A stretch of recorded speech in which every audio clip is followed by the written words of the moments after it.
Actives les notifications et commentes si ideces de quelle ville occupez vous regardez. Vous n'allez pas croire si tu ces femmes en traverse. Asterisk imagines. Une jeune femme, debout devant l'autel d'une petite église en pierre. Son cœur bat fort. Ses mains sont froides. Et pourtant, elle n'y bouge pas. Elle regarde l'homme et ses quittes. Du fois son juge, choisi par son père. Elle regarde les praetors, les notables, les invites.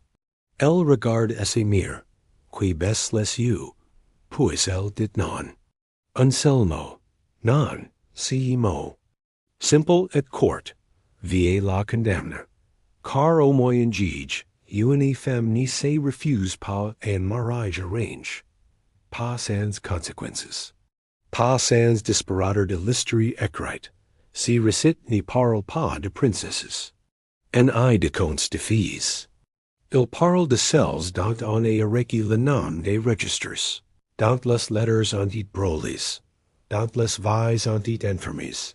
Mais elles ont existé. Dat dans les marges des manuscrits, dans les pierres des couvents, leurs silences criant. Encore. Asterisk c'était le hiver de l'an 1279, dans un petit hameau de Bourgogne. La neige recouvert les toits de chaume, et la lumière peignait et traversait les vitres épaisses. Dans une maison de pierre sombre, une jeune fille de 15 ans. Isabeau regardait ses mains rougies par le froid. Elle savait que demain, son père viendrait avec un homme qu'elle jamais vu. Un homme, épouseur, un marchand vif, deux fois vif, dont les dents pourrissaient et dont la bourse était lourde. Elle avait entendu parler de lui. On disait qu'il buvait et croyait, mais son père l'avait décidé. Et Isabeau n'avait pas de voix dans cette décision.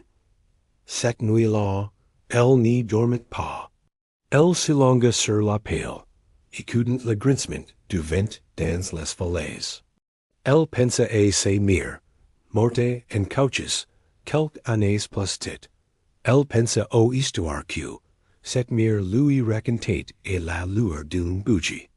Des histoires de femmes qui dansaient dans la forêt, libres comme les surfs. Des histoires que le père jugeait dangereuses. Isabeau se demanda si que ces femmes auraient fait. Dat dans un souffle. Elle se jura qu'elle n'y dirait pas oui. Qu'elle serait, cote que cote, une de ces femmes sauvages qu'on avait essayé de blaire. Le matin arriva avec la lumière grise d'un ciel gelé. Les pas lourds du père résonnaient dans la cour. Le bruit d'un cheval, puis des bottes. Dans la boue gelée, le marchand était là. Il entra sans frapper, humant l'air comme un chien dans une grange.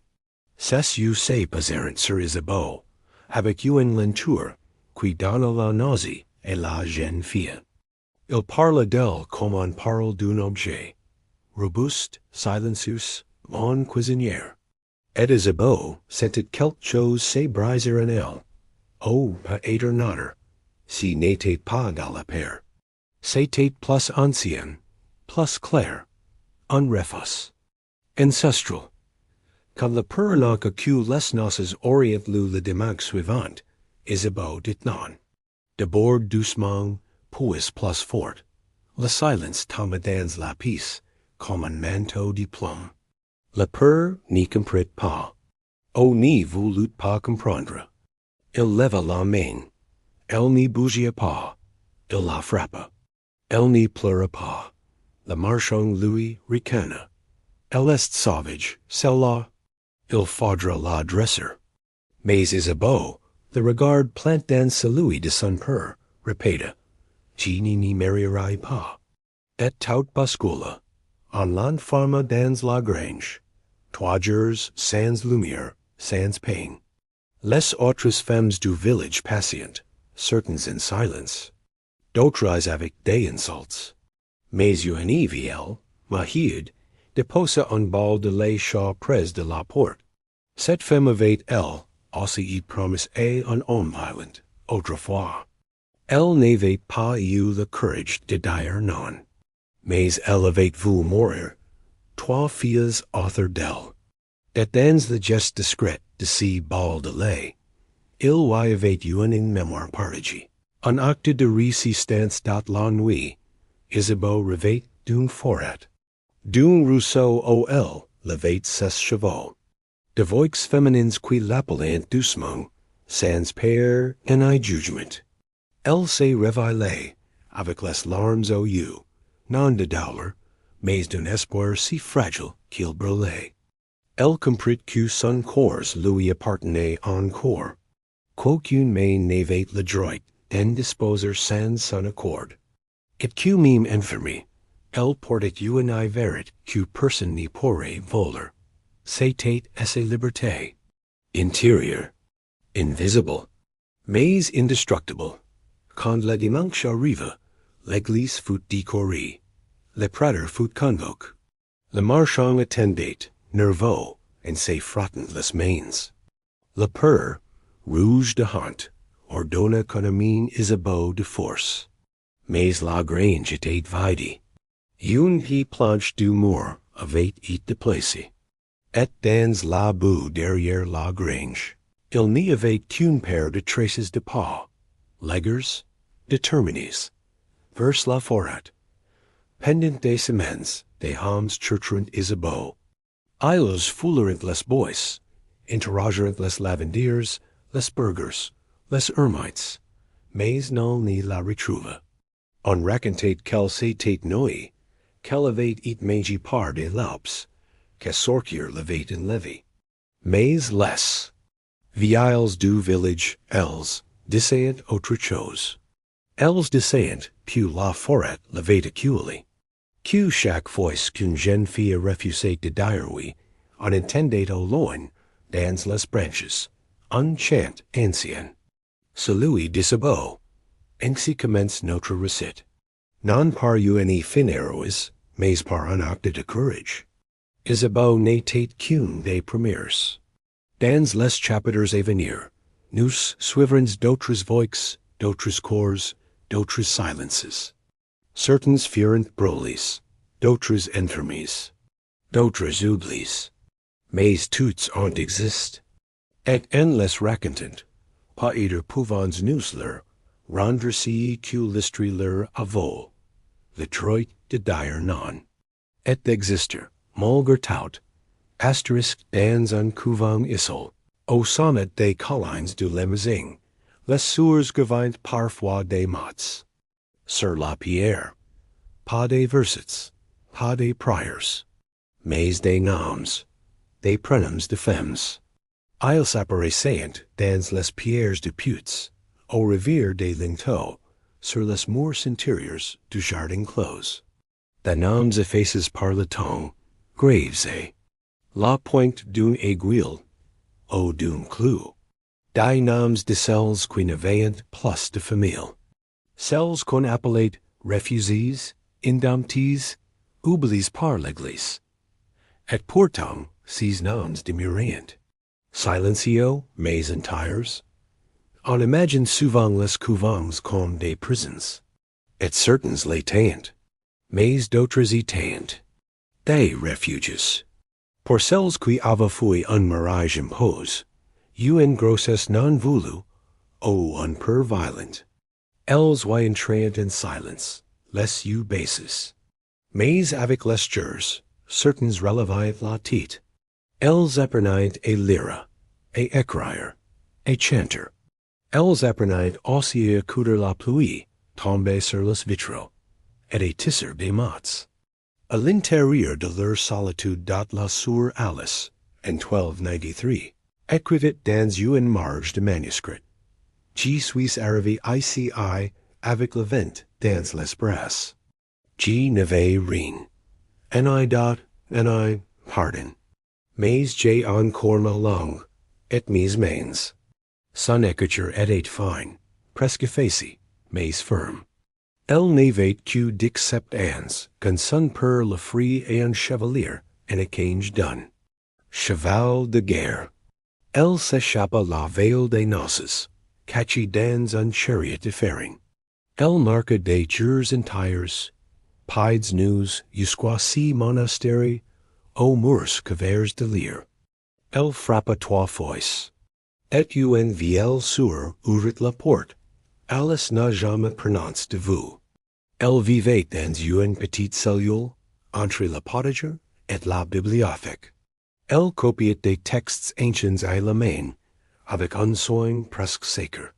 Mais dans les interlines, elle glissait parfois un mot et elle, un nom de fleur, une date, une toile, un souffle de vie entre deux psaumes. Comme si, dans chaque ligne, elle redessinait ses présences dans le monde, non pas comme papas, et comme fille, mais comme être pensant, aimant, respirant. Un jour, un évêque visita le couvent. Il demanda à parler aux sourds les plus discrets. Il intendait parler de lui. Il lut un de ses manuscrits. Il déclara qu'il était indignant qu'une femme ose écrire ainsi. Il ordonna qu'elle cesse. Mais les autres sourds, en silence, continuèrent son gouffre. Elles coopèrent ses mots, les glissèrent dans d'autres livres, et les envoyèrent à d'autres couvents. Ainsi, des phrases de les voyageront. Elles traversèrent les murs, les frontières, les siècles. On retrouve aujourd'hui, dans certains manuscrits oubliés, des fragments sans nom, mais vibrants. Aucune promesse n'y vaut le prix de mon silence. Je suis ni libre. Si n'est pas une faute, des mots sans auteur, mais avec une. Et cetem était celle de toutes celles qui avaient dit non.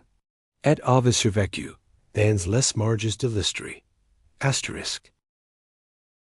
Dans certains villages d'Auvergne, les pierres parlent encore. Elles sont nourries par le temps, fendues par le gel, mais pleines de secrets. Près d'un ancien lavoir abandonné, une inscription presque effacée murmure encore. Elle. Courut vers l'eau, pas vers l'autel. Les anciens racontent quici, au exive siècle, une jeune meunière nommée Béatrice Ceste jettit dans la rivière, le matin de son mariage force. Mais d'autres disent qu'elle s'est échappée.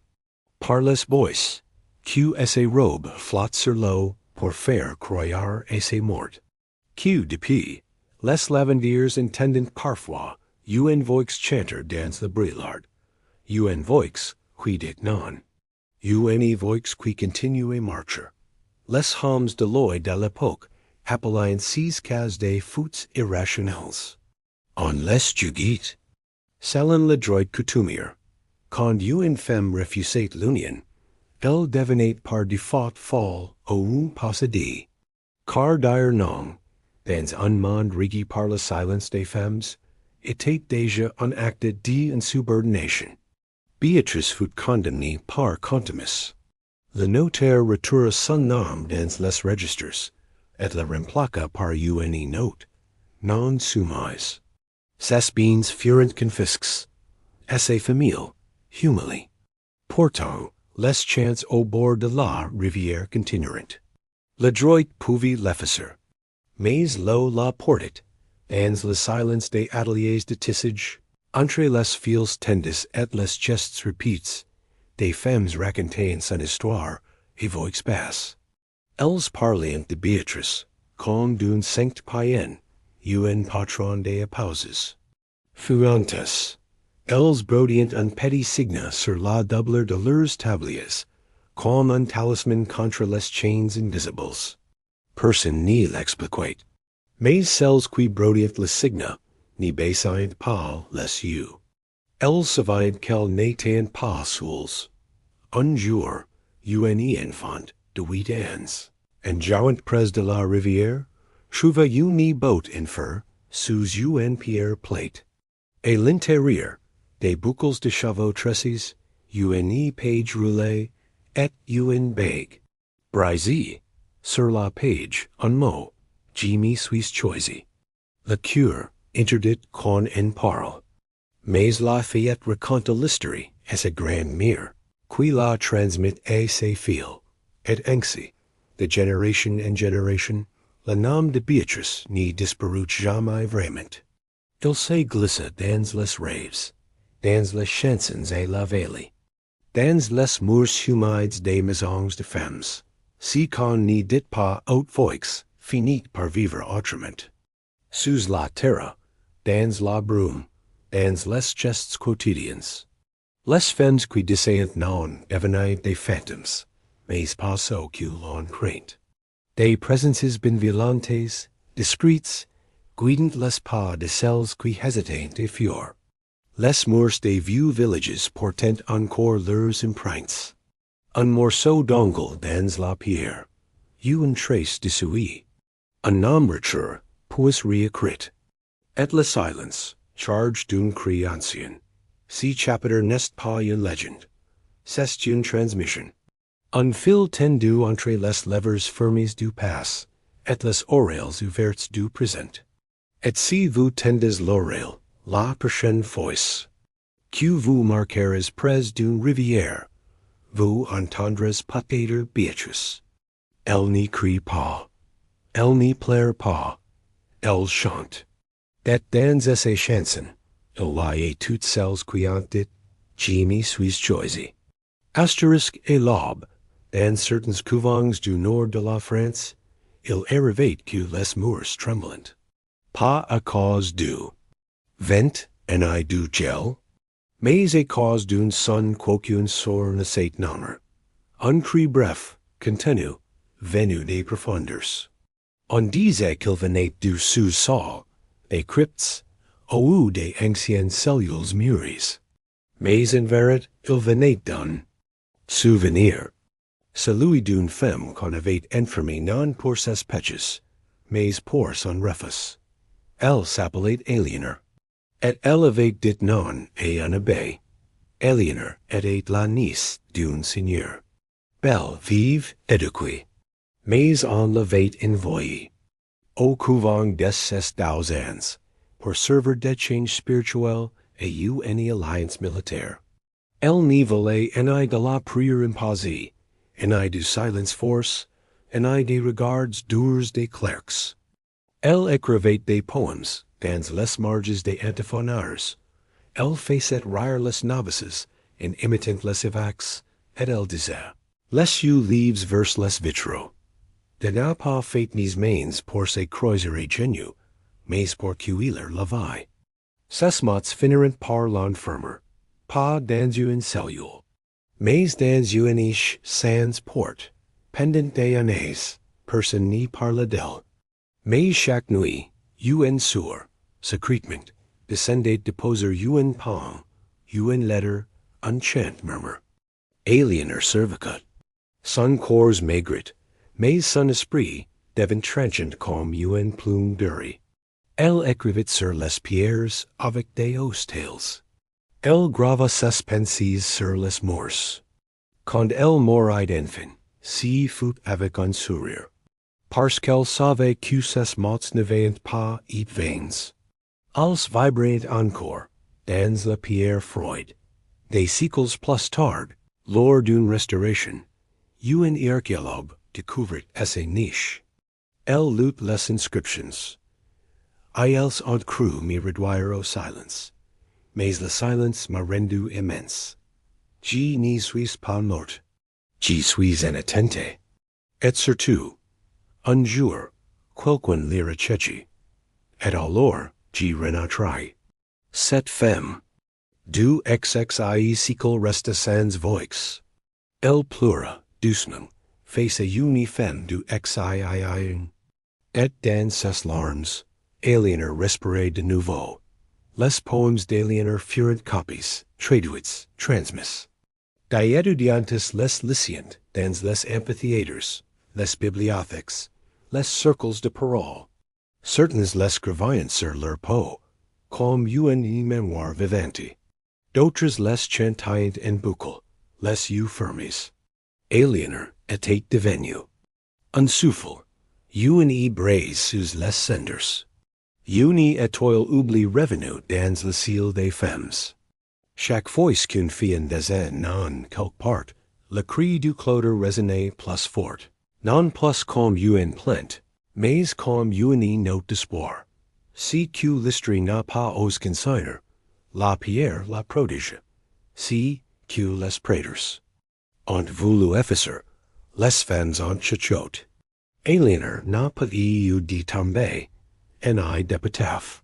Mais elle vit dans les lignes qui defiant l'autorite. Dans les silences qui refusent de ceder. Dat dans les des filles dodgered hui, quand elles comprennent que dire non est un acte de service. Le cloder est vide, désormais. Mais les mours se souviennent. Asterisk il existait, in bordure de la Champagne médiévale, un domaine. Abandon que les paysans appellent les jardins des disparus. Il n'y avait pas de portail, pas de nom sur les pierres. Seulement un sentier recouvert de mousse, bord de buissons sauvages, et de rosiers aux épines noirs. Les anciens disaient que c'était autrefois un lieu pour les filles en carte. Un nom pudique pour designer celles qu'on avait mises de quitte, loin du regard des hommes. Pas parce qu'elles étaient en false, mais parce qu'elles avaient choisi de vivre autrement. Sans alliance, sans serment, sans mother. Des femmes qui refusaient d'être des épouses de fonction. En y envoyaient celles qui n'y plaient pas, les trop vives, les trop libres, les trop savantes. Elles étaient gardies, mais non battues, surveillées, mais non brolies. On les habilait de gris, on leur donnait un lopping de terre, et on attendait qu'elles se taisent. Mais elles parlaient aux plantes, aux oiseaux, aux étoiles. Elles recréaient un monde en miniature, tis de gestes doux et de silences partages. Et dans la nuit, elles chantaient bus, des chants sans paroles, qui traversaient les highs et les années. Une chronique oublie mentioned si lieu in 1342. Jardin des indociles, refuge de celles que l'on dit follies, mais qui sont pas être en tears. Lothaire, un moine de piste, why fut envoyé pour observer ces femmes. Mais il écrivait à son supérieur. Elles sont plus sages que nous. Elles rient encore. Si rire, il n'y le comprenait pas. Il le décrivait comme un mystère, un défi au pouvoir, ou une sorte de prière profane. Il finit par quitter le domaine. Sans rapport officiel, il n'écrivait que quelques lignes à son retour. Elles n'y sont pas perdues. C'est nous qui le sommes. Dans ces jardins, chaque femme avait une plante. Une qu'elle cultivait, protégeait, appelée par un nom ancien. Il y avait l'absinthe pour celles qui soignent, le romarin pour celles qui se souvenaient, et l'art, belladone pour celles qui n'y parvenaient pas. Le sol portait les secrets de chacun, et la terre, complice silencieux, gardait leur mémoire quand elles disparaissaient. Car dans ces lieux, aucune pierre tombale. Seulement des graines dont un matin det, une comique traverse le ciel. Les femmes lèverent les yeux, comme si c'était un signal. Elles cruiserent un trou, dans le centre du jardin, y déposerent un coffret scale. À l'intérieur, des mèches de chevaux, des poings roules, des morceaux de tissu, et une phrase sur un parchemin. Nous n'y sommes pas seuls. Min séparis, nous formons un cercle. Puis elles couvrent le tout.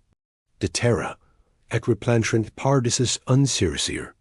Celui-ci étant, ni perdit jamais ses feuilles, mime en HIV, ardot, auj, ourd single quotes, who is ardine n'existe plus.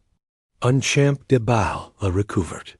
Mais chaque printemps, une attached herb plus vert plus dense, apparat et l'endroit exacto. Se trouvait le cirasir.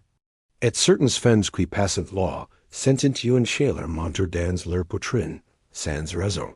Comme un souvenir qui ne leur appartient pas, mais qu'elles reconnaissent quand même, une mémoire soldering. Une colère. Ancienne. Et une promesse, que leurs noms ne seront plus effacés. Il y avait, dans certains châteaux, une salle, que personne n'y nommait, pas une chambre, and un cellier, and un dungeon. Une pièce nue, sans fenêtre, au l'air semblait étendre. C'est là qu'on informait les filles qui refusaient de se fiancer. Unless I laissait des jours entiers, parfois des semaines, avec un morceau de pain et une cruche d'eau. Le but n'était pas de les tuer, mais de les plier. De les faire comprendre que leur nom n'avait aucun poids face au pouvoir des alliances. Marguerite. Why fut enfermée 6 ans, dans une grande demeure bourguignon. Son père, un vassal ambitieux, avait promis à ses mains un seigneur 3 fois plus âge qu'elle. Elle refusa. Elle le regarda dans les yeux et dit simplement, si course. N'est pas une money. On rit de bord, puis on l'enferma. La pierre était glacée. Le silence, brutal, mais si qui glaça la place Marguerite. Si y fut Lydie qu'on pensait qu'elle céderait. Elle compta les jours sur l'amour avec un clou caché dans ses robes. Elle se parlait à elle-même, recitait les plantes médicinales qu'elle avait apprises en cachette, chantait les berceuses que ses nourrices lui avaient soufflées. Et elle attendait, non pas qu'on vienne la libérer, mais que son esprit résiste au mensonge. Chaque fois qu'une servante lui apportait son maigre repas, elle disait encore, non. Et la servante, un jour, hocha la tête. Un geste minuscule, mais plein de promesses. Une nuit, alors que le riche grandait au loin, la porte s'ouvrit. Si n'était pas le père, ne la fiance. C'était la servante, Jean. Elle avait volé la colle. Elle s'échapperait dans l'obscurité, et traverse les écuries et les sentiers bois. 2 silhouettes firent l'ordre établi. Marguerite n'y se retourna pas.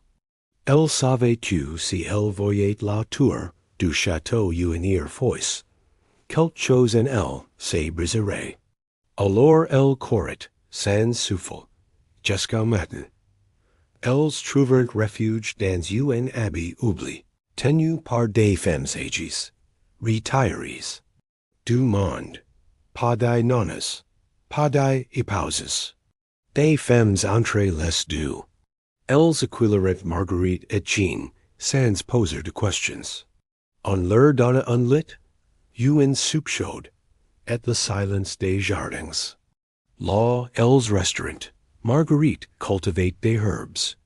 Jean réparait les toits. Personne ne leur demanda jamais à qui elles appartenaient. Et pour la première fois, elles purent respirer sans devoir se justifier. Des années plus tard, une jeune noble fut envoyée à cette abbey pour soigner à sa santé fragile. Elle tomba sur un vieux cahier de recettes, couvert de dessins et de notes manuscrits. À la dernière page, une phrase, je ne suis la fiancée de personne. Je suis sentir, seul et libre. Sign, comme elle demanda qui était munie. Des anciennes murmura, celle qui est refuse d'être vendue, celle qui est préfère l'oubli et l'obéissance. Ce chapitre n'est pas une fable. C'est le souvenir d'un acte insensé dans un monde absurde. Marguerite n'a jamais eu d'enfant, n'a de lignées, n'a de titre. Mais elle a transmis autre chose, le courage du refus. La dignité d'une voix comme au milieu des cris, Asterisk, dans les campagnes de Languedoc, on dit que certains moissons étaient maudites, pas par les cieux, ni par les pestes, mais par des histoires de femmes. Des histoires que n'y racontaient quoi demi-voix, entre deux récoltes, quand les hans étaient au marche et que les champs devenaient des cathédrales de silence. On racontait quichi, autrefois, une fille nommée Aude avait gîte c'est.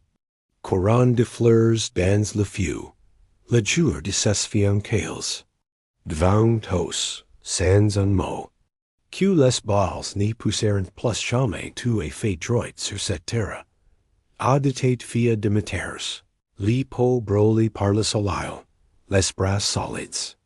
Elle n'avait une éducation noble, mais elle avait un rire clair et une opiniâtrie rare. Et 15 ans, elle était promise aux fils d'un propriétaire voisin. Il n'y l'avait jamais regardé, seulement choisi. Comme on choisit un jument fertile. Mais Aude avait appris, depuis toujours, à écouter les signes du sol. Et tout. And elle croyait que si mariage serait une mort lente. Alors elle dit non, sans justification, sans colère. Just non, le soir même, sans peur la frappa. Puis il s'éganouilla, les larmes aux yeux, en disant, tu condamnes toute la famille. Mais Aude n'y céda pas. Elle prit assez facile, coupa ses cheveux et la racine, et dit qu'elle préférait travailler tout assez vaille aux champs, plaitit que de porter un nom qui n'était pas le sien. Lige la jugia. La regarda comme un spectre dans la lumière. Doré du matin, pendant des mois, elle vécut seule, dans une cabane près d'un vieux moulin. Elle cultivait ses propres légumes, réparait ses vêtements, et la nuit, elle laissait à la lumière d'une chandelle volée dans l'église. On lui léguait parfois des pierres. Mais certains enfants venaient en cachette, lui apporter du pain. Et les vieilles lui laissaient des grains dans des paniers accrochés à un arbre. Elles aussi, jadis, avaient rêvé de dire non. Mais leurs bouches étaient restées closes. Aude était devenue leur voix. Un jour, au début du printemps, le moulin s'arrêta. Le meunier mourut sans héritier, et les villageois voulurent en reprendre les terres. Mais Aude se présenta, tenant les papiers qu'elle avait fait rédiger, par un notaire itinérant. Elle les avait achetés, petit à petit, grâce à ses économies, et elle en était la seule légitime propriétaire. On voulut la faire taire, l'humilier, la rabaisser. Mais elle montra les papiers, et dit, j'ai appris vos lois. Maintenant, vous apprendrez ma liberté. Si jour-là, personne n'osa la contre. Et bien qu'on continuait à parler d'elle, comme d'une femme étrange, on baissait les yeux en la croisant. Elle n'était plus une fille rebelle. Elle était devenue une femme libre, une femme de pierre et de terre. Quand elle mourut, seule dans ses maisons, on retrouva dans son armoire un carnet. Et la dernière page. Mon corps n'était pas à vendre. Mon silence non plus. Si quod est transmis n'est pas une ligne, mais un socle. Un socle sur lequel, même aujourd'hui, certaines femmes posent les pieds sans le savoir. Elles héritent d'elles sans nommer son nom. Et chaque fois qu'une jeune fille refuse de céder à l'injustifiable, c'est le chant des moissons. Brises qu'on entend au loin, dans les champs, dans les vents, dans le froissement d'un bol qui pousse de travers. Non par faiblesse, mais en signe de mémoire, asterisk dans les hospices pour femmes, ou à bord des villes médiévales, on trouvait souvent un enclos mur, sans accès direct à la rue. On l'appelait le jardin des silencieuses. Officialment, il servait et la méditation. Mais in vérité, il était le theatre d'une mise à l'écart. C'est là qu'étaient envoyés celles dont les mots n'ayant, dont les refus étaient trop visibles, dont la foi n'y s'accordait pas avec la soumission. Madeleine y fut. Conduit et dixnerf ans. Après avoir entendu prononcer une phrase fatale, si Dieu m'a crie, avec une bouche, si n'est pas pour dire oui sans y penser. Elle avait refusé trois prétendants in 2 ans. Le dernier avait des terres, un nom, et une volonté de faire. Mais elle avait dit non, sans haine. Just une certitude dans la voix. Fella suffit. On la jugia inapte au mariage. Et on la fit infirmer. Dans l'hospice de Saint-Apollon, sous le prétexte de désordre moral. Dans l'enclose, les femmes n'avaient pas le droit de parler. Elles devaient travailler les herbes, coudre, prier, silence. Mais Madeleine, baisse le troisième jour, crée un nouveau langage, des bâtiments de doits contre la pierre, des motifs causes entre les plis des robes, des regards codes, des fleurs placées dans un ordre précis. Elle transforma l'espace clos en une ruche moute. Où chaque femme retrouvait peu et peu le pouvoir de dire sans dire. Et où le silence devint une arme douce, mais tranchante. Les personnels de l'hospice s'alarma. Les femmes semblant plus vivantes qu'avant, plus les entre elles. Elles s'orient et des moments inattendus. On accusa Madeleine de sorcellerie, mais aucun preuve, aucun objet suspect. Elle n'y parlait pas. Elle n'y faisait rien d'illégal. Mais son silence rayonnait. Il brisait l'ordre établi. Il révélait que même dans le silence, une femme pouvait régner. Non sur les autres, mais sur elle-même. Un jour, un visiteur, étranger, médecin de passage, demanda à voir l'enclose des silencieuses. Il observa 6 femmes sans voix, mais pleines de gestes, 6 femmes qui, sans un mot, semblant raconter des récits entiers. Il écrivit plus tard dans ses carnets.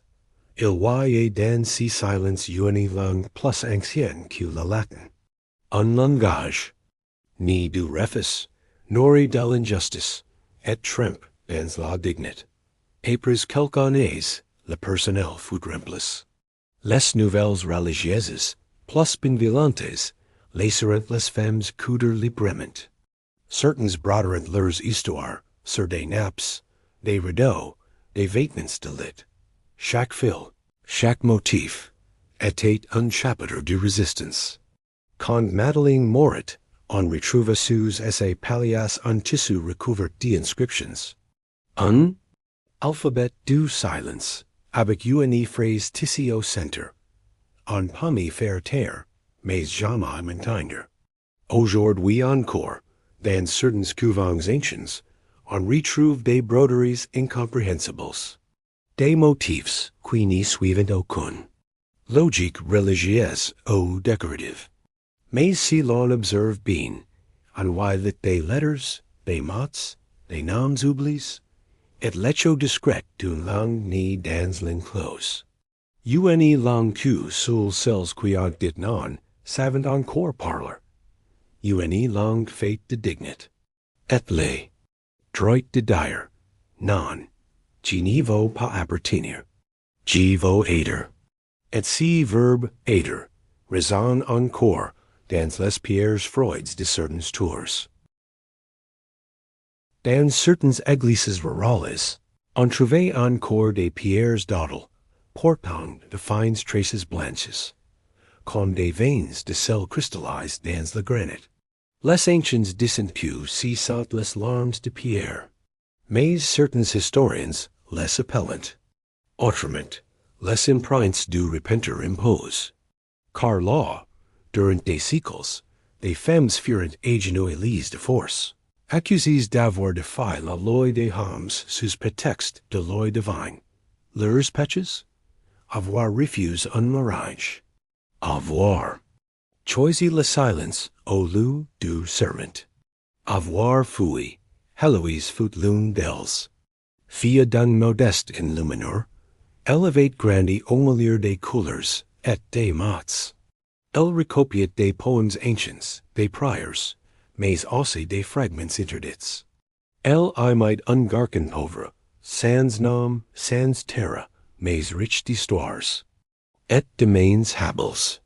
Son père, découvrant si et d'amour, la promet ausidit, un notaire veuf, croyant sauver l'honneur de la famille. Mais Heloise dit non. You and he voice. Dix voice. Elle s'en fout. On la retrouva. Et on la minute vang le cure, vang les pierres de la idole. O elle dut s'égenouiller, et implorer un pardon qu'elle n'y voulait pas demander. Elle resta ainsi des airs. Le front contre la pierre Freud. Mais au lieu de prière, elle recita. Menelnant des vers d'amour. Chaque larme tombée si dur la n'était pas de honte, mais de rage. Et la pierre, porus, buvait ses colères. On raconte que, pendant des semaines, cette d'elle resta humide, comme si la pierre, elle-même refusait d'obéir. Les femmes du village, en cachette, vinrent y poser des pétales, des mèches de chevaux, des petits bouts de papier plies. Un Audal renverse, devenu sanctuaire secret. Heloise, après ses punitions, fut envoyée dans un couvent isle. Mais elle n'y resta pas. Elle s'échappa à nouveau, déguisée en novice, traversant les bois et les plaines, dormant dans des granges, vivant d'ici qu'elle copiait pour des notaires de province. Elle signait ses travaux de points en triangle. Si signe discret, fut retrouve dans des dizaines de manuscrits. Une signature sans nom, mais un message clair, j'y suis encore là. Un érudit du siècle, tombant sur ces trois points repeats, dans des manuscrits épars, croit et une marque de capiste oubli. Mais une gen cherchois du XXIe siècle, en retroquant ces indices, reconstitua le chemin de l'Ouai. Elle écrivit une these, puis un livre, puis une pièce de théâtre. Et ainsi, des siècles plus tard, Heloise parla enfin. Sur Skein, avec des mots de feu. Et la salle, en larmes, entendit si que l'autel avait gardé si longtemps dot, il reste aujourd'hui, dans une petite église flanque de colline, cette dale toujours tachée, jamais effacée. Les gens la contournent sans comprendre. Mais certaines femmes s'y arrêtent, posant la main, et ressentent quelque chose. Un frisson, une chaleur, une tristesse ancienne, car les pierres pleurent encore. Pet parfois, si sont les larmes de celles. Qu'on est obligé à se taire. Mais qui, in silence, ont écrit leur propre évangile. Asterisk, elles n'y laissent parfois que tablier suspendu. Ou une empreinte dans la boue encore fraîche du matin. On les appelait les égarés, les ingrates, les folles. Mais en vérité, elles partient à l'aube, quand les portes étaient encore closes et que la brume couvrait les chemins. Elles partient sans mot, parce qu'aucun mot n'y suffisait. Et sans adieu, parce que personne n'aura d'écoute. Elles n'y fient pas la famille, elles fient l'effacement. Elles partient pour n'y pas disparaître. Agnes partit ainsi. Et d'except ans, un matin de mai. Son mariage était prévu pour la fin du mois. La fiancée était riche, violente et respect. Elle connaissait déjà le goût du sang dans la bouche, les murs froids, les silences chargés de père.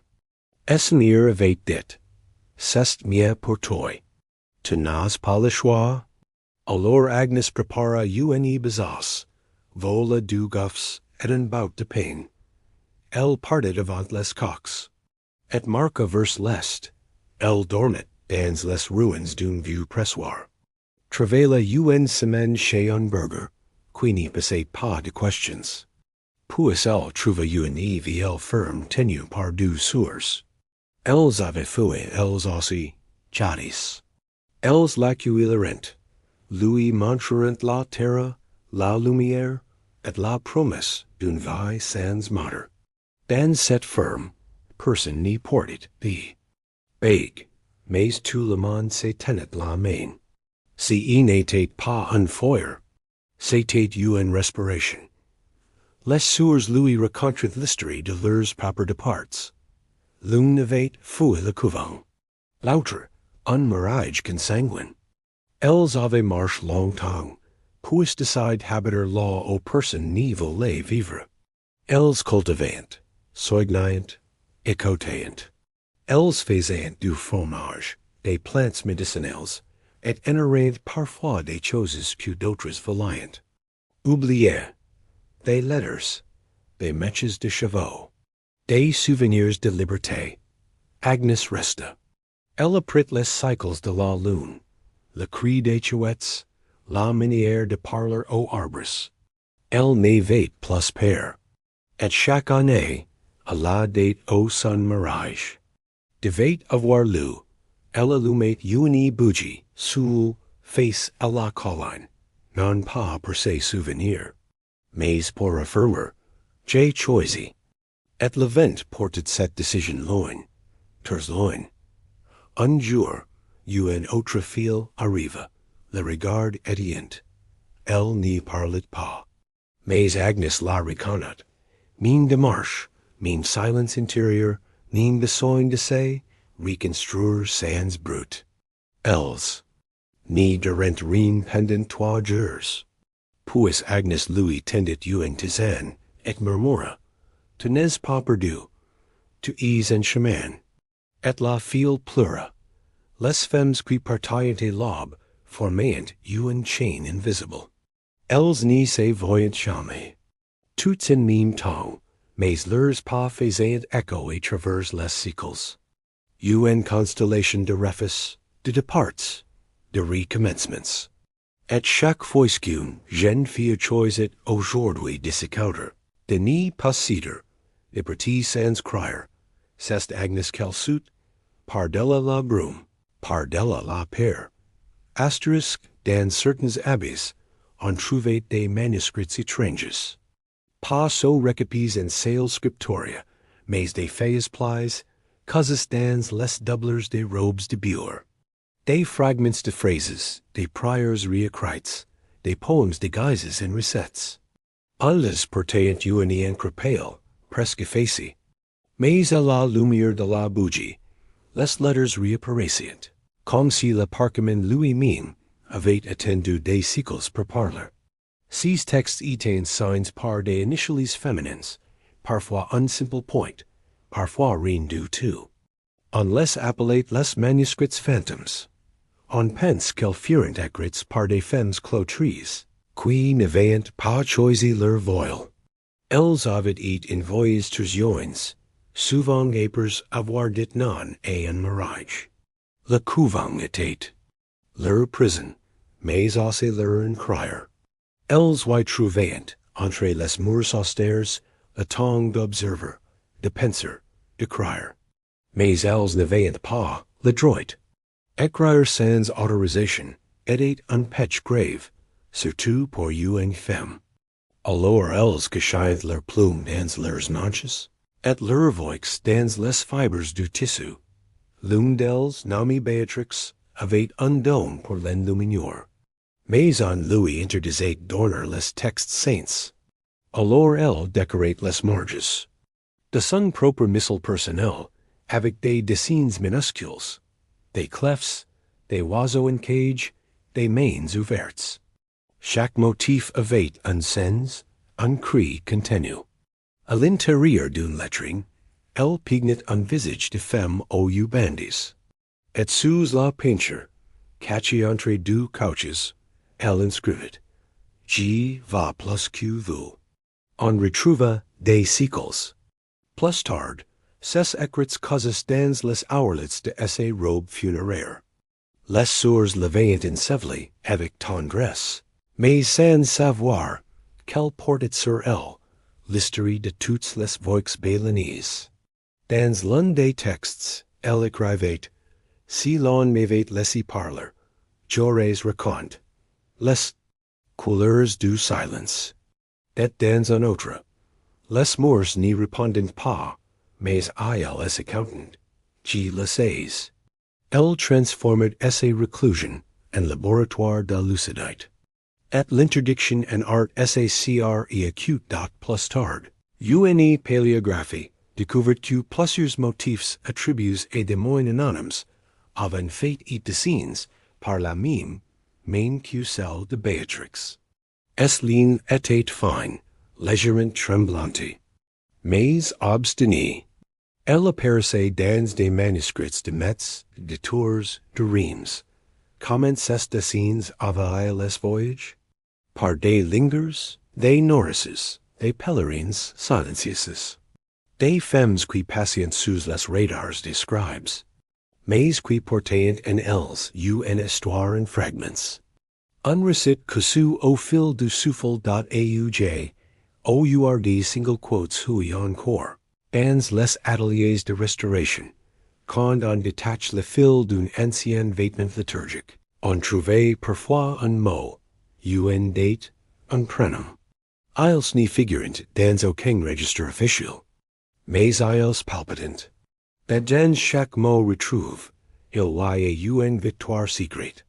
Une preuve tu mine dans le silence, les femmes avaient su écrire, non pour la gloire, mais pour survivre laudably. Dans les vallées reculées du Massif central, il y avait des femmes, qu'on n'y voyait qu'au crépuscule. Elles marquaient en silence, de chaumière en chaumière. Elles portaient des sachets d'herbes, des décoctions brûlantes, et des mains douces qui savaient accoudre la douleur. On les appelait garicieuses, sorcières, viuves blanches. Mais surtout, c'étaient des exilés, des femmes bannies pour avoir dit non, qui avaient appris soigner, là où personne ni les avait soignées. Judith était l'une d'elles. On disait qu'elle avait refusé de poser le bureau de esse ville. Un homme puissant, protégé, respect. Elle avait dit non, sans trembler. 3 jours plus tard, esse maison brûla. Son père la régna. Et elle partit, pides news, dans les collines. Elle survécut grâce aux racines, aux feuilles, et à la mémoire de ses grand-mères, pleine de savoirs anciens. Elle devint un fantôme bienveillant, jamais invité, toujours attendu. Quand un enfant était malade, aucune bête refusait de manger, on accrochait un foulard blanc et la barrière. Et dans la nuit, Judith venait. Elle parlait peu, mais ses gestes étaient sûrs. Ses mains calmaient. Quand elle partait, l'air semblait plus léger, comme si le monde, pour un instant, respirait mieux. Les prêtres la maudissaient. Mais, dans les cuisines, les femmes murmuraient son nom avec tendresse. Elles disaient qu'elles connaissaient la course, la peur, la fatigue. Elles savaient reconnaître une grossesse secrète, ou un caprice et s'éteindre. Et elles n'y juguaient jamais. Elles regardaient. Dans ce regard, il y avait du sel, de la terre, et une infinie humanité. Un jour, une jeune fille arriva chez elle, couverte de blouse. Elle n'y disait rien, mais Judith comprit. Elle l'accueillit lit, lui fit boire une infusion d'angélique. Puis elle dit doucement, ici, personne n'y t'obligera. La fille resta. Elle apprit les plantes, les silences, les gestes. Et devint à son tour guérisseuse. Une voix douce, venue de l'ombre. Et la mort de Judith, 6 femmes veillèrent son corps. Aucune n'était de ses familles, mais toutes avaient été sauvées par elle. Els cruiserant uni tombe, opi dun view chain. Et y planterant they herbs, millepertuis, lavandi, acali, pas de pierre, pas de croix, sulment encircle de terra vivanti, et un secret partage, un heritage transmis sans brute, lescaricius de l'homme, n'étaient pas des saints, els n'étaient pas des martyrs, els n'avaient pas, church la gloire, n'ai la vengeance, els avaient choisi la soin comme réponse au rejet, et la transmission comme réponse est laudable. Els vivent encore dans les tisanes qu'on donne aux enfants, dans les gestes que les femmes répètent, sans savoir pourquoi. Dans chaque soin offered sans condition, il y en peu de Judith. Asterisk. Dans une region aux confins de la Savoie, des femmes se réunissent en secret dans une grange, au cœur de la nuit, à la lumière de lampes couvertes de tissu, pour étouffer la flamme. Els n'étaient ni parents, ni voisins proches. Certains venaient de trois valleys, plus loin, et pied. D'autres avaient menti et leur mari pour sortir, pretextant une naissance, un veau malade, une urgence. Mais si quel venait chercher ici, aucun homme n'aurait pu le nombre. Els l'appelaient la tresse, un mot simple, ancien, qui signifiait leur ligne. Chaque femme apportait une mèche de ses chevaux. Els les reliant entre elles, avec du fil, de l'herbe tressée, des rubans parfois, et même des larmes. La tresse était conservée dans un panier en osier au fond de la grange. Elle n'était jamais montrée, jamais exposée, mais elle était touchée à chaque réunion. Une main passée, une prière sans mots. Si n'était pas une secte, pas une rébellion, just un cercle. Un cercle de femmes qui avaient dit non à une vie imposée. Certains étaient encore maries, d'autres vieuses, d'autres recluses, mais ici, elles existaient autrement. Elles racontaient leurs histoires, parfois sans voix. Elles dessinaient dans la cendre, écrivaient sur des galettes. Elles pleurant, en rythme, comme une vague douce. Un soir, une jeune fille, qu'elle n'avait que 14 ans. Elle avait fait une promesse de mariage. Elle n'y parlait pas. Mais dans ses yeux, on vit les mêmes flammes que dans ceux des autres. Elles ne lui posèrent pas de questions. Elles lui tendirent du pain, un tissu. Shaw, et une place dans le cercle. Elle comprit que rien ne serait exigé d'elle. Seulement essaie presence dat la tresse, avec le temps, grandit. Elle devint trop long pour le panier. Alors elles en coupèrent un morceau, et l'enterrèrent dans un jardin de montagne, avec les noms des absentes, des morts, des exilés. Et chaque enterrement, elles plantèrent une fleur différente. Valérian pour la force, mauve pour la douceur, menthe pour la mémoire. Les loups devaient un sanctuaire discret. Certains passants ressentaient quelque chose, sans comprendre pourquoi l'air semblait plus lourd. Ici, si quel tisane n'était pas seulement une tresse de chevaux. C'était une mémoire collective. Un refus transmis de peau en peau, de silence en silence. Dat dans les générations suivantes, certaines filles grandissaient avec cette intuition étrange. Qu'on pouvait dire non. Qu'on avait le droit de se choisir. Elles ne savaient pas d'où elle venait. Mais c'était là, dans le sang. Le cercle se dissipa avec le temps. Les femmes vieillirent, déménagèrent, moururent. Mais la tresse resta. Et un jour, un archéologue la trouva, parmi les racines d'un vieux châtaignier. Elle la prit entre ses mains. Dat dans le fil émeu, elle sentit quelque chose battre encore. quelque chose de vivant. Quelque chose quoiqu'un navate. Pou briser. Asterisk certaines femmes n'ont rien les. Pas de trace, pas de letter, pas de vêtement cache. Elles savent que l'on foulerait leurs affaires. Que les prêteurs brûleraient tout ce qui portait une pensée libre. Que même leur silence serait interprète comme faute. Alors, elles ont écrit autrement. Sur le sable humide au bord d'un ruisseau. Sur des vitres imbues par le hiver.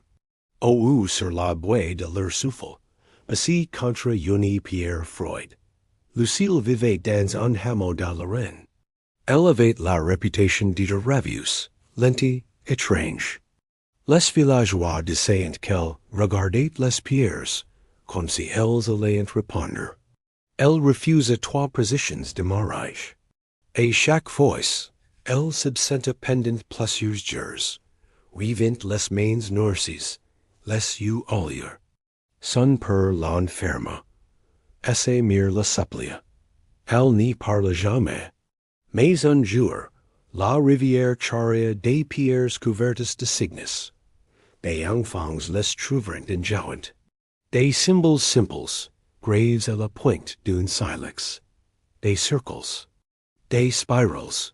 Des traits entrelacés.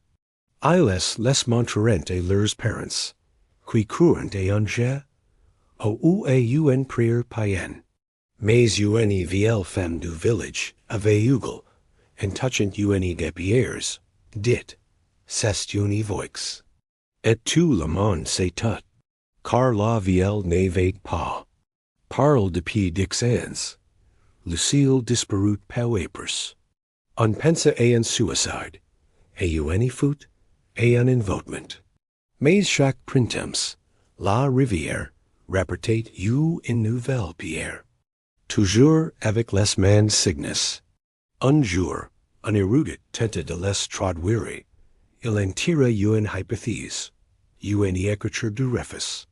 Non pas des mots, mais des formes émotionnelles. Un langage sans alphabet, mais chargé d'intention.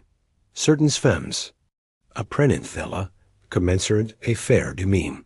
Elles gravèrent sur des galettes, des os, des coquilles. Elles enterrèrent les objets sous les arbres, dans les murs, ou les jetaient dans les rivières avec des murmures. Leurs mots n'étaient pas faits pour durer, mais pour porter leur existence quelques instants plus loin. Comme un souffle dans la forêt, comme un adamant qui se prolonge dans le silence, comme une mémoire qui glisse entre les mails de L single quotes oubli.aujourd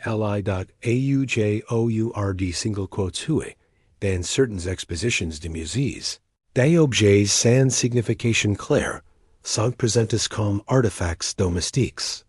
Mais certaines churches subconnent autre chose.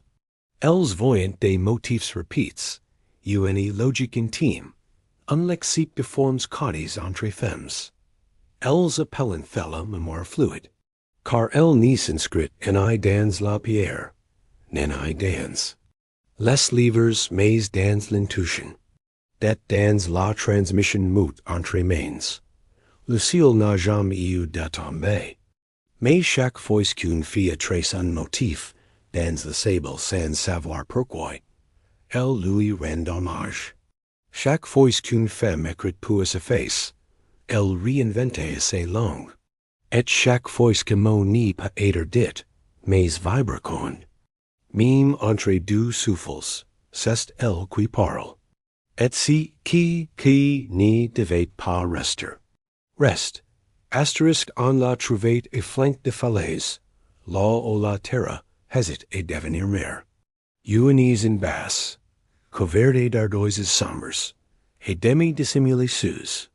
Le lire et le sel, les cartes n'y la mentionnaient pas. Mais les femmes qui avaient besoin de s'y rendre, savaient la trouver. Elles n'y arrivaient jamais par hasard.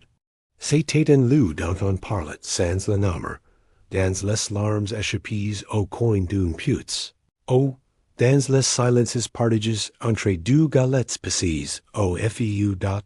la maison au bord du vent était, tenue par deux soeurs ages. Elles s'appelaient Thea et Roseline. Personne n'y savait d'où elles venaient. On disait qu'elles avaient été chassées d'une cabane pour avoir protégé des désobéissantes. Mais elles n'y parlaient jamais d'elles. Elles accueillent point. Leur seul régal, n'y poser aucune question. Et offrir un bal chaud à celles qui arrivaient, trempées de pluie ou de peur. Les murs de la maison sentaient l'auge, les few, la ligne d'un jour, Honora frappa à leur porte.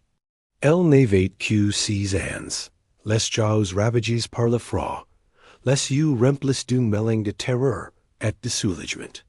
Elle n'y dit rien pendant 2 jours. Mais la troisième nuit, elle pleura dans le lit que Thea lui avait préparé. Puis elle dit, je n'y voulais pas mourir, mais je n'y pouvais pas vivre comme ça. Alors Roseline s'assit, la prit dans ses bras et dit, ici, de vivre à ton rythme, personne n'y t'apprendra. Tu t'appartiens. Et Honora dormit, pour la première fois depuis des années dat la maison n'y proposait any miracles, any promesses. Seulement la lenteur. Celles qui y restaient apprenaient à faire le pain, à soigner les oiseaux blesses, à réparer les filets de pachi. Certains repartaient après quelques semaines. D'autres restaient des années, devenant elles mêmes. Les gardiens. Elles tessaient des couvertures de refus, des fils rouges, bleus noirs, chaque couleur pour une décision arrachée de justice. Et ces couvertures étaient offertes à celles qui quittaient la maison, comme des armures silencieuses. Le vent. L'aubus n'y cessait jamais. Il chantait autour des pierres, entrait par les fissures, portait les secrets jusqu'aux falaises. Mais au lieu de déranger, il berquait. Il importait les cris non dits, les pères reprimis, et les transformait. En sel, en souffle, en air libre. Certaines femmes disaient tu le vent parlait. Qu'il murmurait les noms de celles qui étaient passées là, et qu'il les portait jusqu'à celles qui en orient besoin, plus loin. Un jour, la maison fut retrouvée vide. Les 2 soeurs avaient disparu. Sur la table, un morceau de bois. Flat, gravé, rien n'a été perdu. Nous sommes dans celles qui viendront. Des femmes du village en contribus vinrent nettoyer la maison. Puis là, les seront ouvertes. Elles n'y prirent rien, n'y vendront rien. Elles savaient que ce lieu appartenait à une mémoire autre. À une lignée de femmes qui avaient os revenus elles-mêmes. Depuis, certaines jeunes femmes disaient avoir rêve de la maison. Elles décrivent ses murs, ses odeurs, et ses lumières. Elles en y sont jamais allées, mais elles savent qu'elles existent. Et chaque fois qu'une d'entre elles choisit de partir, de se relever, de guérir, on dit que le vent souffle plus fort ces jours-là. Comme une main invisible assise sur l'épaule. Comme un dernier mot qui dit sans brut. Tu peux. Elles n'avaient pas encore l'âge d'être promesses, mais elles observaient. Dans les replies des jupes, dans les regards qui se baissaient trop vite, dans les silences audacieux des soupes. Elles comprenaient que quelque chose cloquait dans le monde des adultes. Que certaines femmes riaient autrement quand les hommes n'étaient pas là. Qu'il y avait des choses qu'on n'y disait pas, mais qu'on transmettait sans brut. Que les contes racontés au coin du feu étaient parfois des avertissements déguisés. Elles écoutaient. Et elles gravaient. Mariette Dixons vivait avec ses grands-mères dans une maison au bord d'un champ de seigles. Sa mère était morte jeune, et son père avait disparu dans une guerre sans nom. La vieille femme lui apprenait à coudre, et lire. A. Accoutre Levent. Mais surtout, elle lui apprenait et ses méfier des promesses. Con quelqu'un te dira que c'est pourtant bien. Attends. Observe. Elle n'y parlait jamais du passé. Mais parfois, l'ennui, Mariette l'entendait murmure dans ses rêves. Je n'y voulais pas. Je n'y voulais pas. Et au matin, ses mains tremblantes, Mariette apprit et lira les visages. Elle savait quand une femme du village cachait un bleu. Sous ses manches, quand une cousine évitait un homme, quand une voisine serait trop forte la main de ses filles. Elle n'y disait rien, mais elle notait tout dans un carnet, avec des dessins. Des oiseaux aux cassis, des maisons sans fenêtres, et parfois, un visage de femme avec un pile ferme. Elle n'y savait pas si qu'elle faisait, mais elle savait que c'était important. Un jour, une fille de 13 ans Hélène vint se réfugier dans leur grange. On disait qu'elle avait fui une famille qui voulait la marier de force. La police la cherchait. La grand-mère de Mariette la cacha pendant 3 jours. Mariette lui apportait du lait, du pain, et s'asseyait près d'elle sans parler. Elle se regardait. Et dans ce regard, Mariette sentit pour la première fois si qu'elle était une héritière. Pas d'une maison ni d'un nom, mais d'un refus ancien. Elle fut envoyée ensuite chez une tante éloignée dans une autre région. Mais avant de partir, elle donna à Mariette une match de 16 chevaux, enroulé dans un bout de tissu avec un bouton casse. Garde cas, porte rappeler qu'on pas dire non. Mariette la serra contre elle. Et cette nuit-là, elle écrivit dans son carnet. Il y a des femmes que le monde oublie. Moi, je m'y souviendrai. Ce fut ses premières promesses, les petites. Filles héritant d'un plus que si, qu'on leur offre. Elles héritant des regards lords, des silences peasants, mais aussi des chants murmures, des mains tendues et des non jamais cries. Elles n'y comprennent pas toujours, mais elles portent, sans le savoir, les grains du soulèvement lent, celui qui n'y fait pas de brute, mais qui change tout dot et ujourd single quotes hui. Certaines jeunes femmes écrivent des choses qu'elles n'y savent pas. Avoir vécus. Elles designent des visages familiers sans nom. Elles tressent leurs chevaux sans raison.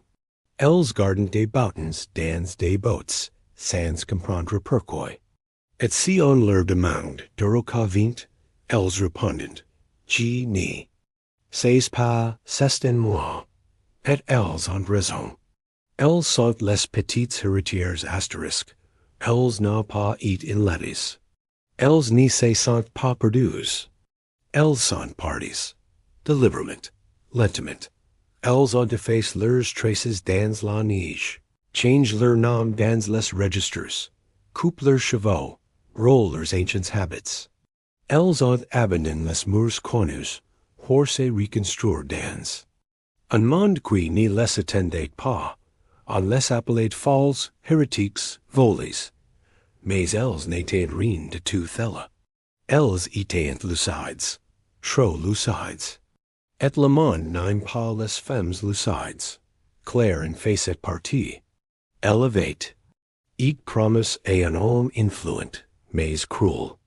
Elle avait papaus, par appoisement, et l'avait endure pendant 5 ans. Jusqu'au jour où elle non dura plus d'un matin, elle se leva, laissa le repas prat, et partit, sans une lettre, sans brute. Elle marqua jusqu'à ce que les langues changeant. Elle choisit un village où personne ne savait lire, et où son passe ne pouvait pas la suivre. Elle devint portière. Ses mains trouvèrent dans l'argent un langage que les mots ne pouvaient plus porter. Et elle recommença. Elle le guide, dans une maisonnette au bord d'une étang. Person ni la questionner. Elle soignait les animaux, réparait les autos, et sculptait parfois des formes étranges dans la terracotte, des femmes assises, le dos droit, les yeux fermés. Elle disait que c'était des femmes qui pensaient encore. Les enfants en riant. Mais certaines femmes du village acquitaient ces figurines, et les gardaient au-dessus de leurs lits clairs. Ni parlait jamais de son ancien nom, mais une fois. Elle raconta à une jeune lavandière, j'ai appris à ver sans père, le jour où j'ai cessé de demander la permission. La phrase resta gravée dans la mémoire de la jeune fille, qui l'écrivit en soir sur la pierre d'un vieux. Putes. Les années passèrent, clair violet, et mourut un matin de brume, dans son jardin. Les femmes du village entourent son corps sous un sol. Elles ne veillent pas son nom, mais elles savaient son histoire, même sans détails. Elles racontaient. Et leurs filles. Elle est venue de loin pour se retrouver. Et elle a plaid ses racines ici, là où plus personne n'y voulait les arracher. Et sous le sol, aujourd'hui encore, des filles tombent in silence. Comme une pluie de respect, ces disparus volontaires n'y figurent dans aucun recensement. Mais elles existent dans les mémoires orales, dans les objets fabriqués là. Mais, dans les sentiers oubliés que seules les femmes empruntent. Elles sont les fondatrices d'un territoire sans frontières, celui du retrait choisi. Et chaque fois qu'une femme se fait pour mieux renaître, elle marche dans leurs pas. Et le monde, sans le savoir, devient un peu plus libre. Asterisk dans certains granges, dans certaines mansardes, on trouvait autrefois des nappes, des rideaux, des mouchoirs broads de motifs étranges. Pas des fleurs, ni des colombes, ni des prières, mais des formes géométriques, répétées, intantes, des triangles pointant vers le haut, des cercles brises, des lignes en zigzag comme des éclairs infirmes. Les hommes n'y voyant. Que fioritus. Mais les femmes savaient. C'était un langage code. La couture était l'un des rares domaines tolérés aux femmes. Elles y passaient des airs, des jours, des années. Mais certains en firent autre chose. Un espace de mémoire, de protestation, de survie.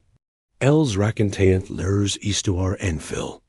Une robe avec une ceinture cousue en spiral. Une jeune fille qui avait fouet 3 fois. Un tablier avec 7 points rouges. Une femme battue 7 fois avant de s'échapper. Chaque point, chaque trait, était une confession silencieuse. U-N-E. Veritici porni pas, aider O-U-B-L-I-E, acute E. Marguerite, couturière dans un petit bourg des Flandres, était célèbre pour ses ouvrages magnifiques. Mais elle refusait de coudre pour les maris trop jeunes. Elle prétendait que ses mains n'y pouvaient pas. Un jour, elle broda sur le buste d'une voile, qui n'y vaut pas. En fil blanc sur tissu blanc, invisible pour l'oil press, mais présent, vibrant, resistant. D'années plus tard, une historienne spécialisée en textile découvrit toute une série d'ouvrages conserves dans un couvent. Châles, corsages, ceintures, cossins, tous portant des motifs codes. Recurrence. Elle comprit que ci n'étaient pas de simples décorations. C'étaient des récits de femmes réduites au silence, mais qui avaient leur histoire sur les plis du tissu. Et elle nomma son travail, les archives du fil. Une mémoire cousue et petits points. Certaines femmes, aujourd'hui encore, apprennent à broder. Elles choisissent les couleurs sans savoir pourquoi. du rouge fonce, du fil gris, des nudes irréguliers. Els descent que c'est intuitif. Mais parfois, quand els regardent le motif fini, els y reconnaissent une émotion ancienne. U-N-E. Père apaisé. Uncréatif. Une force tissée traverse les ages. On a longtemps méprise l'art de la couture. Trop féminin, trop modeste, trop silencieux.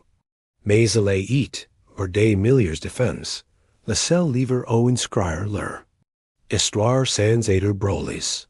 Le seul luceur pour dire qu'elle n'éteint pas de corde. At chaque point est un mot. Chaque couture, un verse. Chaque piece fini, un chapitre d'un papier cache. Acute et dot le fil est fragile. Il peut casser. Mais il s'énoue, se reprend, se multiplie. Comme la mémoire, comme les femmes. At chaque fois qu'une jeune fille pique son doigt en apprenant a coudre, elle répète un geste ancestral. Un pacte silencieux avec toutes celles qui ont cousu leur vérité au cœur du monde, pour qu'elles n'y puissent plus jamais être défaites. Elles n'y parlent plus, pas parce qu'elles avaient y comment, mais parce qu'on leur avait appris que leur voix n'y valait rien. Elles sustainent alors replies ailleurs, dans le souffle, dans la simple persistance de respirer lentement, profondément, quand tout autre d'elles les poussait et s'éteindre. Dat dans cette respiration, il y avait plus de révolte que dans mille cris. Odile vivait dans un hôpital religieux par femmes tourmentées. Elle n'était ni folle, ni malade, seulement épuisée. Son père l'avait fait infirme, et pour son troisième refus de mariage. Mieux vaut une fille recluse qu'une fille qui fait honte. Dans les premiers jours, Odile pleurait. Puis, elle s'est tut. Et un matin, elle décida que ni lui volerait plus son souffle. Alors elle s'allongea, ferma les yeux, et respira. Elle comptait ses inspirations. Un, deux, trois. Comme des pearls invisibles qu'elle faisait glisser sous ses épaules. Chaque respiration devenait un acte de foi. Non en Dieu, non en les hommes, mais en elle-même. Elle respirait et son rythme, pas et celui qu'on lui imposait. Et dans si souffle lent, elle reconstruisait son monde. Les sœurs infirmières le pensaient absent, vide, brisé. Mais certains la regardaient plus longtemps. Elles sentaient qu'il y avait là quelque chose d'inalterable. Une clarté mute, un bâtiment ancien, intact. Et parfois, elles venaient s'asseoir près d'elle, en silence et respirant aussi, sans un mot, comme si leur propre souffle s'était enfin souvenu d'exister. Un jour, une jeune religieuse, Sœur Amy, osait lui glisser un mot sur un morceau de drap. Vous respirez comme si c'était un langage. Que dites-vous? Odile écrivit. J'y dis, j'y suis encore là. Puis elle ferma les yeux, et reprit son rythme. Sœur Amy n'y l'oublia jamais.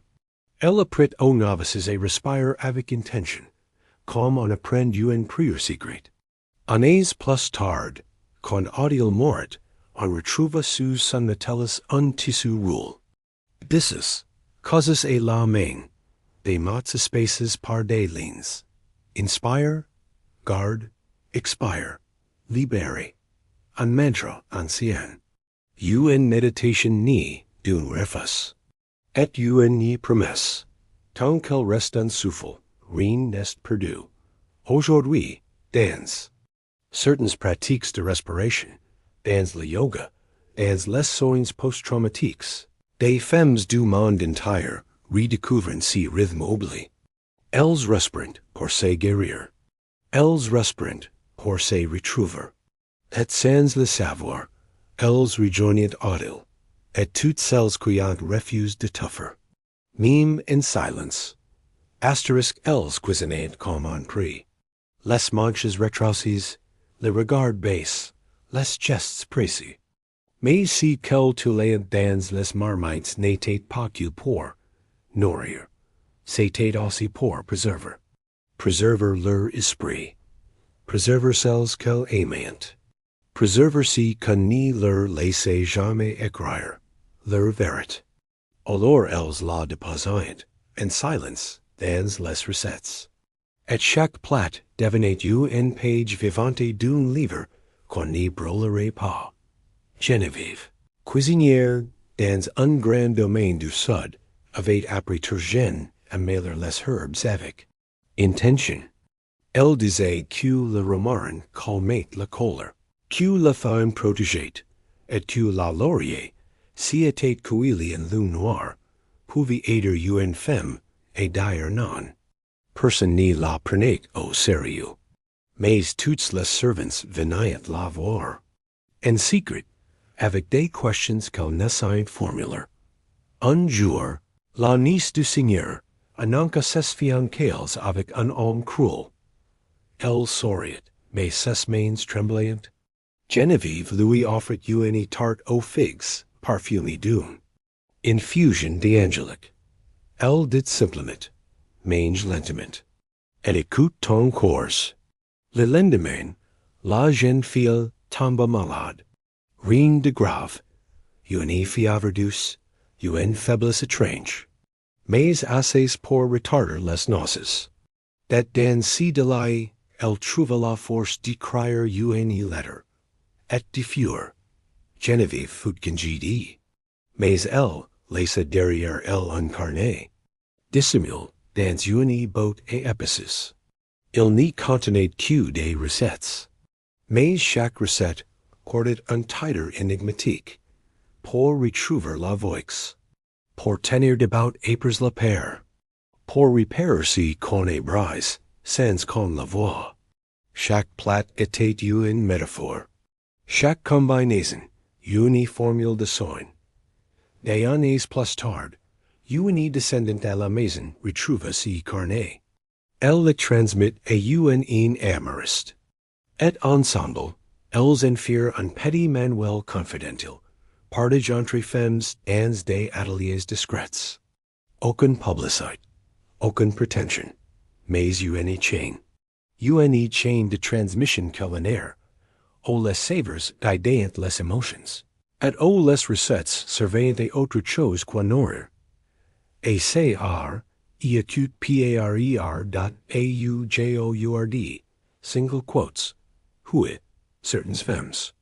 Cuisinant sans comprendre pourquoi, elles choisissent le romarin un jour de doute, ou le miel un soir de père. Elles n'y savent pas que, dans leurs gestes, vivent encore les mains de Geneviève, et celles de tant d'autres, qui ont mis leur refus dans la pâté, dans la huile, dans la chaleur du four, qui ont survécu, dans le goût d'un plat partage. En silence, asterisk dans les maisons anciennes, les miroirs étaient rares. Souvent couverts d'un linge, tournes vers le mur, ou réserves aux hommes de pouvoir et aux épouses soumises. On disait qu'ils portaient leur gueule, qu'ils encourageant les femmes à trop se regarder. Mais certains l'ennuient, soulevant le tissu, et dans le reflet tremblant d'une chandelle, elles cherchaient autre chose que la beauté. Elles cherchaient une trace de ce qu'elles étaient, avant qu'on n'y leur dise qui devenir. Louise avait dix-neuf ans quand elle fut mariée et un homme brutal. Il lui interdisait tout, écrire, chanter, se croire soul, et surtout se regarder. Il disait que les miroirs rendaient les femmes folles. Alors, il les fit retirer un par un. Mais Louise en conserva un minuscule, dans une botte et couture. D'assez mire. Chaque nuit, quand tu dormais, elle ouvrit la botte et se retrouvait, si n'était pas de la vanité. Se tête de la survie.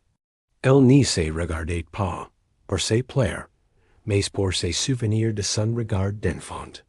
De ces yeux qui ne veillent pas encore, et baisser la tête. Pat parfois, elle murmurait que son reflet. Tu es encore là, n'y t'envie pas. Elle n'y souriait pas. Elle n'y pleurait pas.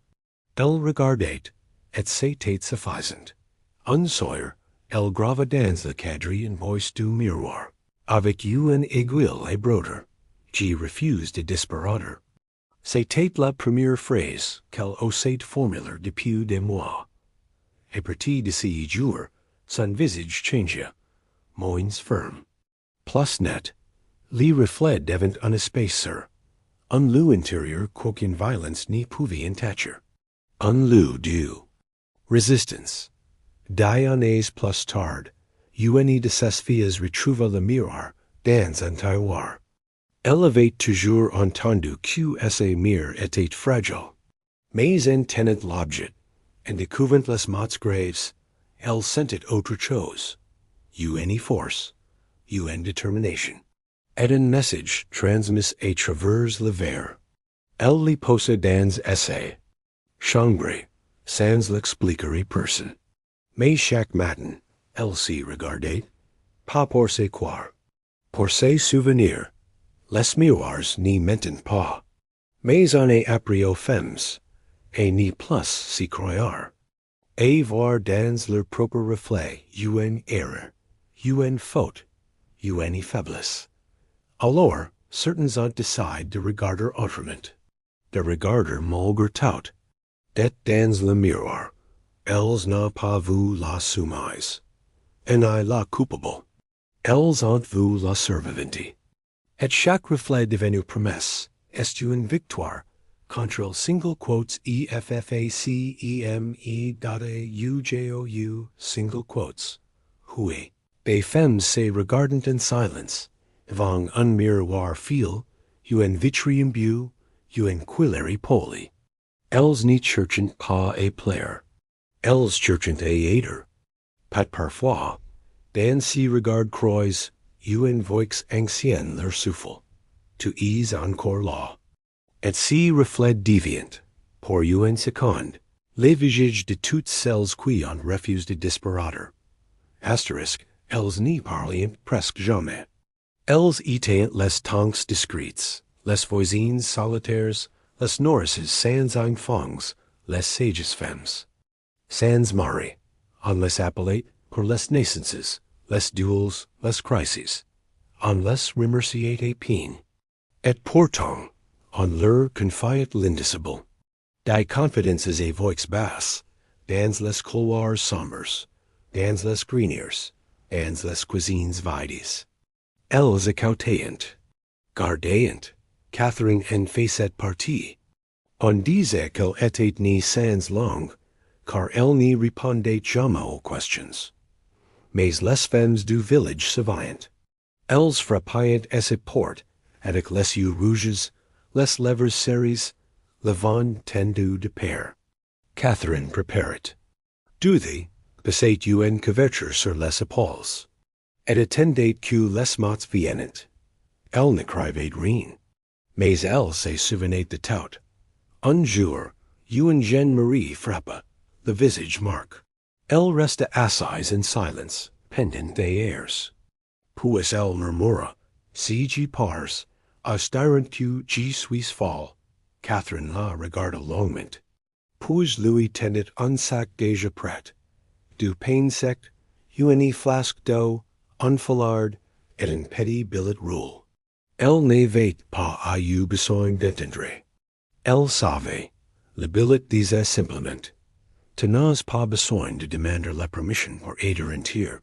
La jeune femme s'en fut cette nuit-là. Elle fut recherchée, accusée, calomniée, mais jamais retrouvée. Catherine, comme toujours, resta silencieuse. Quand on la questionna, elle haussa les épaules, et continua à faire bouillir ses herbes. Elle n'était pas seule. Partout, dans les campagnes, dans les quartiers, il voyavait des femmes cormel. Elles n'y faisaient pas de grands discours. Elles ne crivaient pas de manifestes. Mais elles ouvriant la porte. Et si simple geste, mille fois repeat, et sauve plus de vies qu'on n'y le saura jamais. Aujourd'hui encore, certaines femmes ages recueillent des lettres anonymes, des remerciements d'inconnus. Elles les rangent dans des bottes et coutures, avec des rubans, des boutons, des clauses rouillées. Elles n'y répondent pas. Mais quand elles les relicent, leurs yeux brillants d'un feu doux. Le feu de celles qui n'a jamais trahi you en confiance, et qui ont su être refuge, sans éclat. On n'y les enfermait pas dans des prisons, mais on les éloignait. On les envoyait dans les montagnes, dans les lands, dans les hameaux oubliés. Parfois sous prétexte d'aider you en cousin malade, de tenir you infirme abandonné, ou de se calmer auprès de la nature. Mais tout le monde savait. Elles avaient dit non. Et on les avait effacés par distance. Marianne avait refusé de pauser long, qui avait accepté ses dates. Les notaires fut furieux. Le père, humilié. Et la punition tomba vite. Elle s'arrête. Confier la ferme de l'oncle Louis. Perdu entre deux valleys. Law aux personnes n'y passerait de questions. On lui donna une robe grise, un peigneur, une benediction Freud, et on la fit monter dans une charrette au petit matin, comme on déplace une erreur qu'on n'ose pas punir devant les autres. Just les quarter dot la ferme était vieille, humide, pleine d'odeurs de terre et de bête. Mais Marianne s'y fit. You in place, elle nettoya, planta, alluma des faux. Dans les coins les plus sombres, elle trouva du silence. Un silence habit. Un silence où elle pouvait enfin respirer sans crainte d'être jugée. Elle parlait aux shavers, aux vents, aux livres admis que l'oncle Louis avait laissés derrière lui. Et peu à peu, elle sentit que l'exil devenait abri, puis que l'abri devenait racine. Elle apprit à faire du fromage, et guérir les sabots fendus, et lire les saisons dans les brumes du matin. Et un jour, une autre femme frappa à ses portes, puis une autre. Elles avaient toutes été envoyées ailleurs, dans d'autres coins, pour d'autres raisons. Mais elles avaient entendu parler de Marianne, de cette ferme aux les femmes, rebâtissant leur vie et l'écart du monde. Alors elles vinrent, une par une dot, PLLES n'étaient NIONs NIVIs. Elles étaient fatiguées d'avoir de justifier leur souffle. Ainsi, on n'y leur demandait rien. Elles travaillaient, mangeant ensemble, parfois en silence, parfois en chantant des airs sans paroles. Elles plantaient des légumes et des poèmes, des pierres et des lettres jamais envoyées. Et dans chaque geste, elles s'écrivaient une nouvelle forme d'existence. L'état finit par oublier leur présence. Les villages alentours les appelèrent les filles du vent, par père, par mystère, par respect confus. On disait que celles qui passaient par leur vallée repartaient changes, moins dociles, plus en tears, pet parfois, avec un regard qui disait, «Tu sais maintenant que je peux d single quotes, hui la ferme n'existe plus, mais la vallée est toujours là.» Et certaines femmes, sans savoir pourquoi, viennent marcher, seules. Elles trouvant un coin d'âme, ferment les yeux, et respirant. Elles sentent que quelqu'un ici avec you sans demander pardon. Et que l'exil peut devenir royaume quand il est pupil de soi même. Asterisk elles n'avaient ni papier, ni plume. Mais elles avaient des mots. Des mots qui circulent de bouche en bouche, tresses comme les chevaux des enfants avant le sommeil. Elles racontaient des histoires et voix basses, à l'ombre des feuilles, entre deux brasses de linge, ou au pied, d'une lit de pale. Et leurs recettes valiant plus que tous les sermons. On les appelait grand-mères, nourrices, commerce. Mais elles étaient bien plus que cela. Elles étaient bibliothèques vivantes, pleines de contes interdits, de vérités déguisées, et de souvenirs que l'histoire avait oubliés de croire. Elles racontaient des femmes aux pieds nus, qui faisaient les noces, des reines qui faisaient la folie, pour rester libres, des filles qui plantaient des grains dans leurs poches avant de partir. Et les enfants les écoutaient comme on écoute. Une verit ancienne. Herminie était l'une d'elles. Elle n'avait jamais appris lire, mais elle savait des ains d'histoires, toutes transmises par ses propres mères, et par la mère de ses mères. Elle disait, si qui ni papa éder écrit doit éder dit, et si qui est dit ni meurt jamais. Ses voix étaient rock, rythmie, pleine de silences éloquents. Dat dans ces silences, on entendait tout ce qu'elle n'avait pas le droit de dire. Un soir, elle raconta à trois jeunes filles l'histoire de Solange, qui avait fait son mariage déguisé en garçon. Solange avait marché des jours, s'était blessée, avait eu peur. Mais elle avait fini par trouver un endroit où elle pouvait respirer. Si n'est pas une légende, disait Herminie. C'est le souvenir de quelqu'un. Peut-être. De toi, plus tard. Et les filles, à peine adolescentes, comprirent que si recite n'était pas un conte. C'était un avertissement. Et une promesse. Ces histoires n'étaient pas toujours logiques. Parfois elles changeant de fin. Parfois un personnage mourait, puis revenait, comme si la mort n'avait pas réussi à effacer ses voix. Mais elles touchaient juste, car elles étaient faites pour les oreilles qui savaient écouter entre les lignes. Et dans les pauses d'harmonie, les femmes entendaient. Tu peux toi aussi tracer ton propre chemin. Un jour, une de ces petites filles devenues institutrices enregistre secrètement la voix d'harmonie. Elle a retranscrivit plus tard dans un petit recueil qu'elle offrit uniquement aux jeunes filles de sa classe.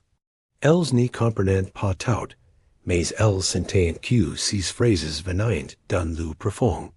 Et certains commencèrent à écrire elles-mêmes des histoires où les héroïnes n'y finissaient pas maries, mais libres, entières, vivantes.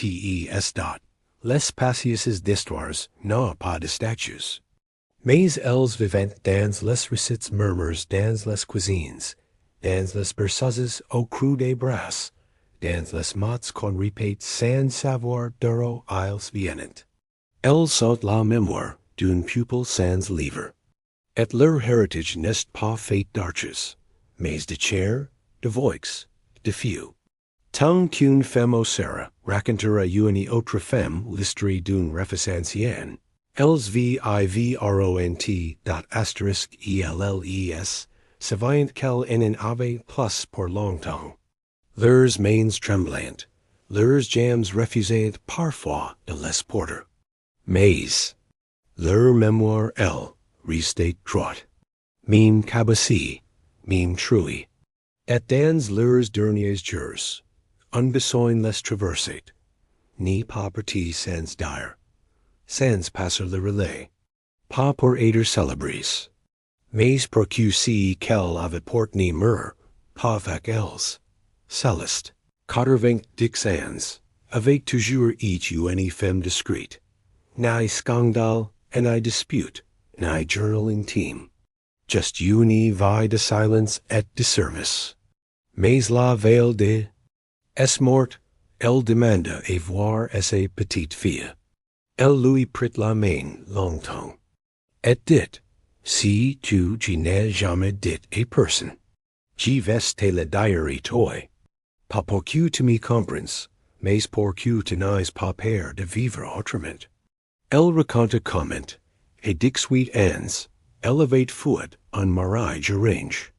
Dans une glaciale de février.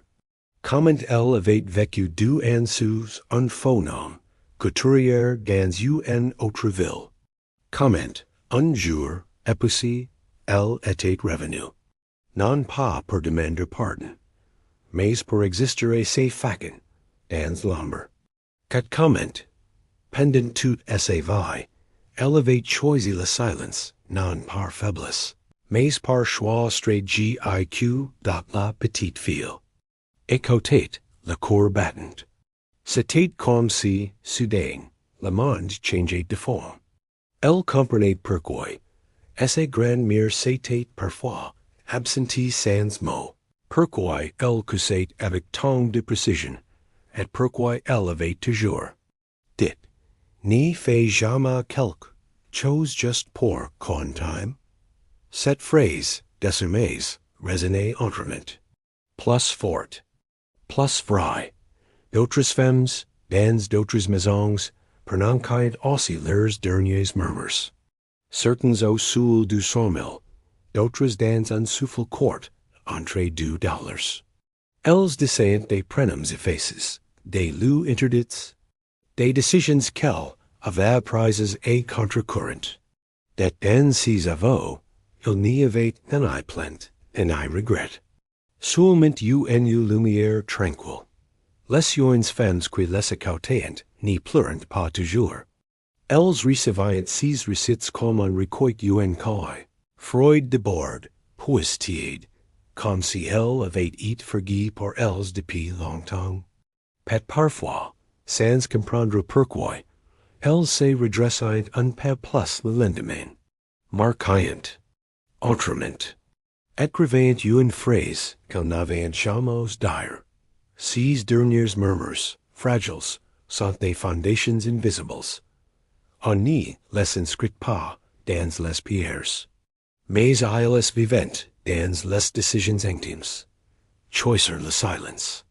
O la parole, le départ, o la présence, le non que tu pousses au oui. Tant que l'une d'elles sera entendu, même juste des temps, rien n'y sera perdu.